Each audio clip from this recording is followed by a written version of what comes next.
You're always out and about, leaving the house in a mess. I'm out working all day, starving, and when I come home there's no meal prepared. That's just not right. I'm sorry, I just finished work and I'm on my way home. When I said that, my husband yelled at me furiously. Are you kidding me? You know I come home hungry. It's your job as my wife to have dinner ready and be waiting for me at the door. I work full-time too, I can't do that. As I argued back, he scoffed at me with a tone of derision. That's because you're inefficient, isn't it? I'm working hard and earning $900 every month. I am Abigail, 35 years old, a working mother, married for 5 years. We live in the house left by my parents who died 7 years ago, with my husband Paul, who is the same age. We met at our usual bar. He approached me when I was drinking alone. At first, I thought he was just hitting on me and brushed him off, but he was persistent, and eventually we started drinking together. He was kind and gentlemanly, always listening to me vent without getting annoyed. He was there for me when I was feeling down after my parents' tragic accident. Spending time with him gradually became irreplaceable for me. I decided I wanted to spend my life with my kind-hearted husband and got married. Our in-laws were delighted about our marriage, and I thought we were going to be happy. However, once we started living together, I realized he believed in the traditional husband earns, wife takes care of the home philosophy, like an old-fashioned, hen-pecked husband. He wouldn't agree to share household chores and push everything onto me. Even if I was busy with work and came home late, he never helped with housework and criticized every little imperfection. The only reason you're working is because you're bad at managing things. As the head of the family, I'm doing my part. It's your most important role to manage the housework perfectly. Don't use work as an excuse to neglect your duties. He berated me with harsh words. Despite multiple attempts at discussion, he never budged from his beliefs. One day, as I was heading home from work, my mobile phone rang unexpectedly. It was a call from my husband. As I hastily answered the phone, my husband's irate voice came through, loud and crackling. Where have you been, leaving the house in such a state? I'm out all day sweating at work, coming home starving, and there's no meal ready? That's just not right. I'm sorry, I'm just finishing up work and I'm on my way now. If you're hungry, there are some snacks in the cupboard. Can you wait a little while? As I suggested this, my husband fuming yelled back.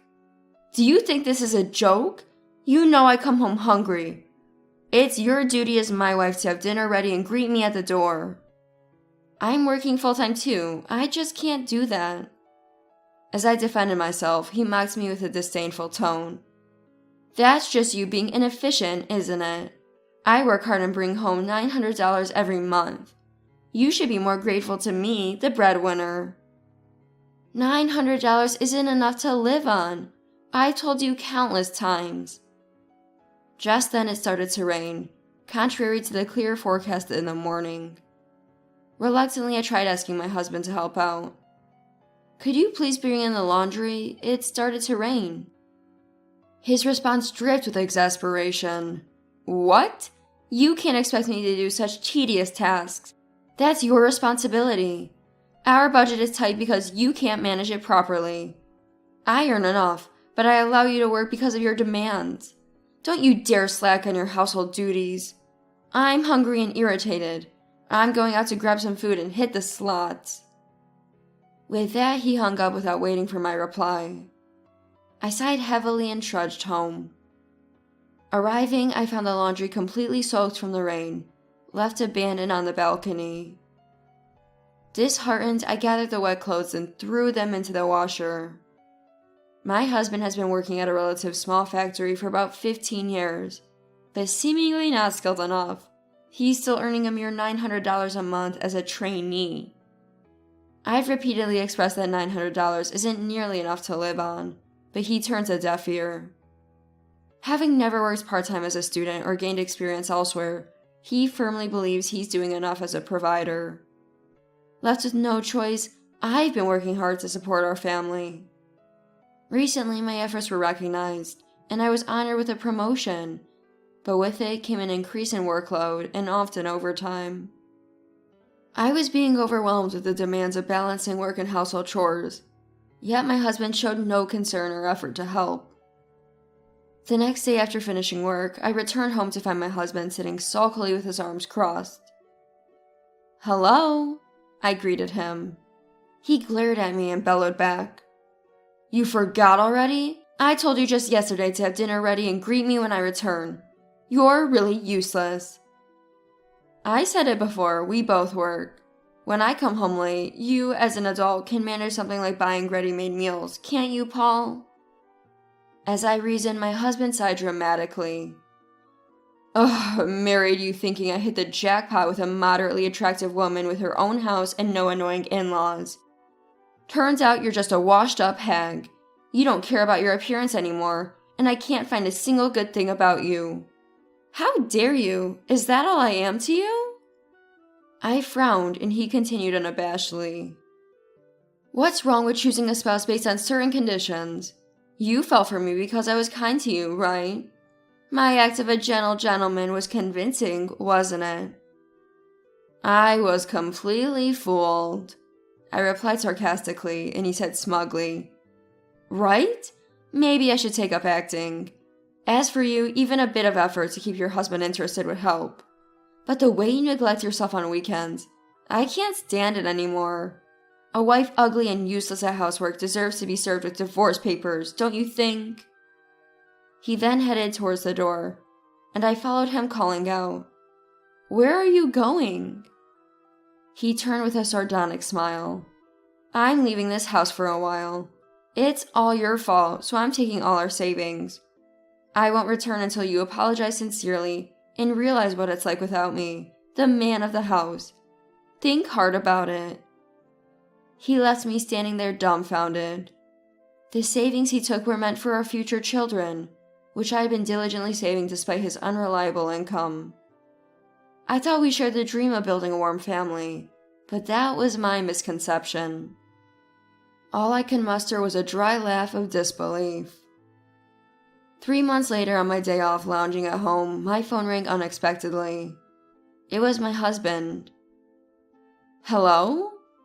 I answered, and he spoke cheerily. "Abigail, long time no see. Have you reflected yet? Without me, the head of the household, you must have had a hard time. If you repent and dedicate yourself to me, I might consider coming back home." "I haven't been struggling at all, and I certainly don't want you back. Besides, I sold my family home and it's gone now, so where do you plan to return to?" As I calmly responded, my clueless husband became flustered and exclaimed, "What?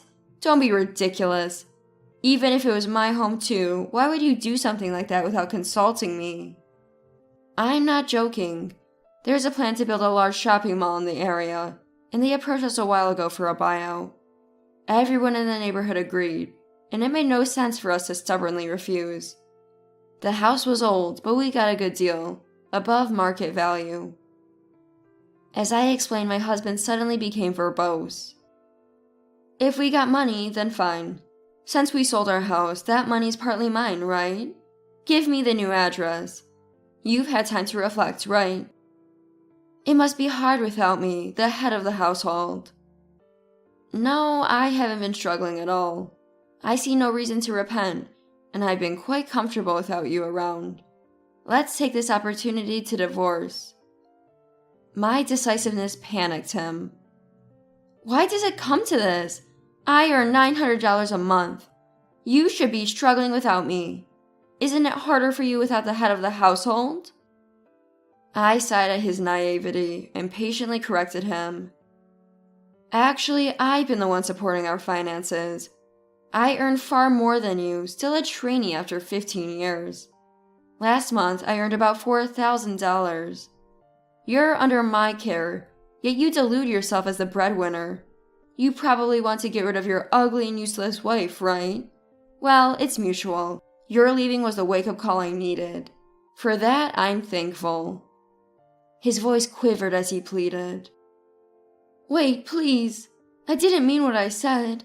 It was just in the heat of the moment. I probed, testing him. Really? Then where have you been since you left? Caught off guard, he stuttered. Business hotels, you know? Don't lie, I know everything. I've had suspicions about your affairs, especially these past 3 months. You've been gallivanting around. It wasn't hard to find evidence. College girls, shop clerks, aspiring models, and wealthy madams. His infidelity had become apparent soon after marriage, but with my busy work and home life, I never had the time to dwell on it. Once, when my husband fell asleep with his phone open, I accidentally saw that he was using a dating app. Later, I casually registered and sent a message to my husband, which he read and replied to instantly. Pretending to be a 23-year-old dental assistant, I engaged him in conversation. I want to meet you. I need your hugs to heal. What color is your underwear today? He began sending increasingly nauseating messages. Disgusted after discovering his deceit, I deleted the app immediately. As I confronted him, he brazenly claimed, "Infidelity is a man's nature. Wouldn't you be prouder of a popular husband than a dull one? Be grateful that someone desired by women married you." Are you serious? A man earning just $900 a month speaking of pride? And you, barely contributing to our finances while demanding $800 as your allowance. You realize you contribute less than a child's allowance, right? All this, men earn, women tend the home. Yet you do neither. Chasing after women has really addled your brain, hasn't it? Frustrated by my disdain. Enough! A little affair and you make a big deal out of it. I can't stand a nagging woman like you. We're getting a divorce. And remember, I'm entitled to half of everything, including the money from selling our house. He retorted. I agreed to the divorce, but you're mistaken about the house. It's mine, inherited from my parents, not subject to property division. I've paid all related taxes and maintenance. You've never contributed to it. Stunned, he paused, then asked in panic. So I'll lose the house and get nothing after the divorce? It's worse than that. Remember Ava, the wife of Chief Williams? From the other end of the phone, I heard his breath hitch in shock. I was astonished when I found out you were involved with her too. The president was furious when I reported it. They were lenient because you're family, but now they regret not firing you sooner. You told them? How could you betray your own husband? What will I do if I'm fired? My husband ranted at me, but I stood my ground. I won't be your wife anymore. It's none of my concern. I married you believing you were kind. Even with your meager $900 salary, I believed we could build a warm home together. Instead, you indulged in affairs, hurling insults, and ultimately withdrew all of our savings for your escapade, which is despicable. I'll demand alimony for your continuous abuse and infidelity, and you'll return the misused savings. From now on, deal with the lawyer. With that, I hung up without waiting for his reply. He tried calling back multiple times, but I ignored him and eventually turned off my phone. On the answering machine were messages tinged with tears. I was wrong. Please, let's start over. But I ignored them all. Subsequently, he was fired due to his affair with the boss's wife, shamed by both the president and our relatives. Persistent harassment towards a classmate's wife also led to his friends ostracizing him. Despite his tantrums, with the help of a lawyer, we divorced smoothly. The in-laws initially covered the alimony and embezzled savings, with him repaying monthly. After our divorce, my ex-husband attempted to return to his parents' home, but they refused him entry, saying, "We don't mind the repayments being transferred. Just don't ever come back to our house." And apparently they cut ties with him. Now he's rumored to be living in destitution, wrapped in cardboard by the river, scavenging through trash, scorned by passers-by.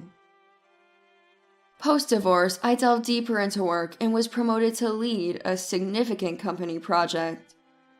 I threw myself more into work, and the project was a huge success. Many people from the company were involved, regardless of gender. Unlike my ex-husband, there was no one with male chauvinistic thinking. Everyone cooperated and worked together as a team. At the celebratory party, I resolved to continue striving for a better society. Years later, I fulfilled that resolution, founding my own company and becoming its CEO, focusing on non-discriminatory work environments. My company encourages paternity leaves, with over 90% uptake this year. I'm determined to continue working towards a better society. My former colleagues, while initially reluctant to let me go, ultimately supported my decision, knowing my resolve. My company is now a beacon of equality, promoting work-life balance for all.